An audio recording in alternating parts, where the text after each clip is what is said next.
চশমা museum, a house of world class, জলট্যাক মোড়, বহরমপুর মডার্ন হোটেলের সামনে। শনিবার বারুইপুরে মুখ্যমন্ত্রী শুভেন্দু অধিকারী সারা রাজ্যে মদ গাঁজা ঠেক ও অবৈধ মাদক কারবার বন্ধে পুলিশি অভিযানের নির্দেশ দেন। তিনি মনে করেন বারুইপুরের মতো জঘন্য ঘটনার পেছনে মাদকাসক্তি একটি বড় কারণ হতে পারে। এরপরই মুখ্যমন্ত্রীর নির্দেশে 24 ঘন্টা যেতে না যেতেই হরিহরপাড়া থানা পুলিশের হাতে গ্রেপ্তার এক অবৈধ মদের কারবারি।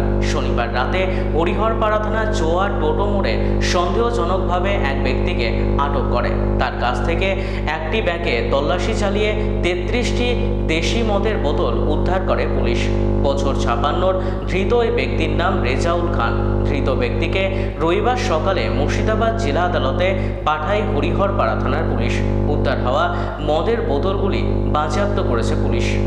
কার্য আর কারণ আছে, যে কার্য হয়েছে হিনিয়াস ক্রাইম, এর পিছনে আমি মনে করেছি বেআইনি মদের ঠেক, বেআইনি গাঁজা, চরস, মাদক, এটা একটা বড় কারণ। আপনারা পুলিশকে ইনফর্ম করুন, গোটা রাজ্য জুড়ে ডিজিপিকে বলবো আগামী 2 সপ্তাহ স্পেশাল ড্রাইভ দিন।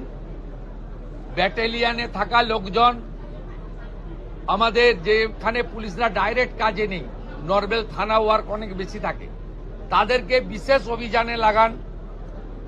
সিওদেরকেও এক একটা জেলা দিন।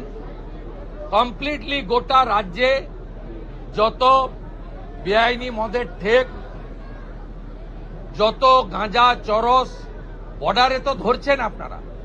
বেঙ্গল এসটিএফ তো rail station, bus stand recce করে ধরছে, প্রতিদিনই ধরছে। কিন্তু একেবারে রুরাল এলাকাতে, গাঁগঞ্জেও এটা একদম সম্পূর্ণ উপড়ে ফেলা দরকার রয়েছে, যাতে এই সামাজিক দূষণ থেকে আমরা আমাদের পরিবেশকে বাঁচাতে পারি।